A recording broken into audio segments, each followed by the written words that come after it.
Hello, I have a quick video that is an how-to of how to execute one of our behavioral strategies with your learner at home or in the classroom.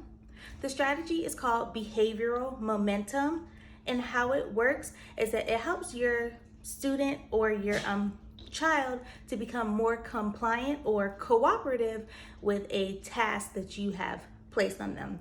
It can be done in 4 easy steps. Thing one is you're going to give them something easy to do, like touch nose. As soon as they have complied and touched their nose, you'll give them praise, which could be a hand clap, a pat on the back, a sticker, or just a verbal good job. Following that, immediately you'll give them another easy task to do, clap hands. As soon as they clap hands, you could give them quick praise, good job, high five, a sticker. Third, you'll give them another easy task to do, hop on one foot. As soon as they complete that, say good job, and then tell them, write your name or answer problem number 1, or whatever task that they were giving you a little bit of kickback on about completing. You can use this same task with multi-step problems or even a little bit more difficult tasks with those learners.